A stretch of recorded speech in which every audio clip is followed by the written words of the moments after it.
What's up, Nerdgenic Nation? Superhero nerd Aaron Waller here. Now, Marvel and Disney Plus just dropped a whole slew of new details about the upcoming She-Hulk series, and you know, as the superhero guy, I had to swing in and talk about it. So in this video, I'm going to go over the teaser trailer and some of the biggest takeaways I had from this trailer and what I'm expecting in the series as a whole. Now, before we get started, if you want to know a bit more about the comic book history of She-Hulk, check out my history of video on the character right here on the Nerdgenic channel, and be sure to subscribe as a new character gets added to that series every Saturday. So without further ado, let's go ahead and talk about the trailer for She-Hulk Attorney at Law. First things first, this is a very short and is a legitimate teaser trailer running at only about 1 minute and 48 seconds. Considering that Marvel likes to tease us with nearly 3-minute, 4-minute trailers, I'm not sure whether this is a good sign or a bad one. But for me personally, the shorter the better, as I want to be intrigued but not shown an entire story or even the best parts. This trailer, however, kind of toes that line. It simultaneously focuses on Jennifer Walters' human life and her training as She-Hulk with her cousin Bruce Banner, or Professor Hulk as it seems. But immediately once we see Bruce Banner, and by we I mean every Marvel fan, where does this take place on the timeline? Because it seems like the Hulk from Avengers Endgame that took some significant and likely permanent damage from the Nano Gauntlet and bringing everyone back to life from the snap appears to be perfectly fine.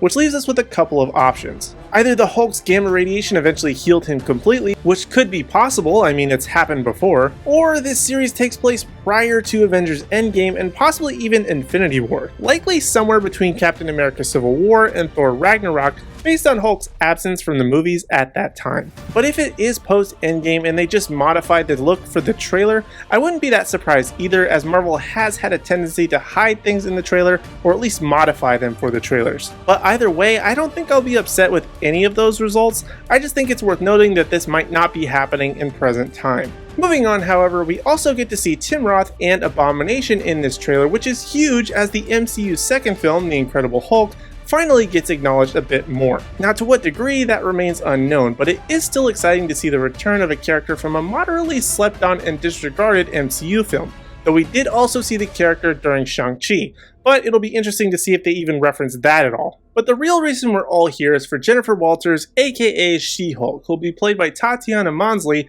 and to be honest, I'm not really sure how to feel about it. And not necessarily that I don't like her, in fact, I actually don't know that much about her, so I hope that she does really well. But one of the most dangerous aspects of She-Hulk is that we'll have to see her break the fourth wall. She's done it in the comics, so it's very likely that it'll happen here, if not several times. But what I thought was kind of corny about this teaser, other than some of the potential lackluster CG, is a character that's going through a seemingly bland hero origin story. She looks to be doing her hero training montage with her cousin Bruce Banner, then having to balance the superhero life and regular life, and it just doesn't really excite me. Though to be honest, and maybe this is just the true crime junkie in me, I am kind of excited for a further exploration into the law and order behind superheroes. We got to see a tiny glimpse of it in Spider-Man No Way Home with the return of Charlie Cox's Matt Murdock, and speaking of which, Charlie Cox is rumored, and if all not but confirmed, to return as Daredevil once again, though I am not expecting the same Daredevil at all from the Netflix series, as he's even rumored to have his yellow comic accurate suit, so what kind of version we'll get, I don't know, but I'm happy to see Charlie back regardless. But getting back to it, Jennifer Walters is very much a lawyer getting involved in superhero matters, very much unlike Charlie Cox's Daredevil. But getting back to it, Jennifer Walters is very much a lawyer involved in superhero matters and having to go and defend them in court, and I'm really looking forward to seeing if this is further explored, again, depending on when this takes place in the timeline. To be honest, I feel like the Marvel Disney series have been very divisive. There have been plenty who love them and plenty who hate them, and sometimes a mix, and I for instance have enjoyed most but have issues with others. That being said, however, I still very much look forward to the next series, whether it's based on a popular character or not. And despite it already having a bit of bad press around it, I'm really hoping that this ends up being a very interesting take on a character and the MCU in general, and then we'll get to see some really cool stuff and a couple of good fights.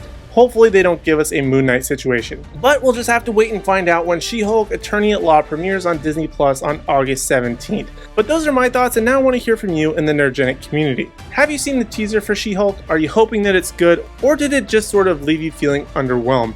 Let me know your thoughts in the comment section down below. And while you're down there, be sure to hit like, subscribe, and ring the bell notification so you don't miss out on any future videos from me or the rest of the Nerdgenic team. And also give us a follow across all social media platforms at Nerdgenic so you don't miss out on any special news, announcements, or articles at nerdgenic.com. And if you just so happen to want to be a very kind citizen of the Nerdgenic Nation and support us even more, be sure to check out that Patreon link down in the description down below, where you can come and support us and make sure this channel only continues to get better. But in the meantime, if you want even more video content from us, be sure to check out these videos on screen, like this video right over here, where I give my thoughts on what is next for Doctor Strange after Multiverse of Madness, or check out this playlist of my History of series that I mentioned earlier in the video right over here. But other than that, thank you guys so much for watching. We really do appreciate it. We hope to see you in the next video.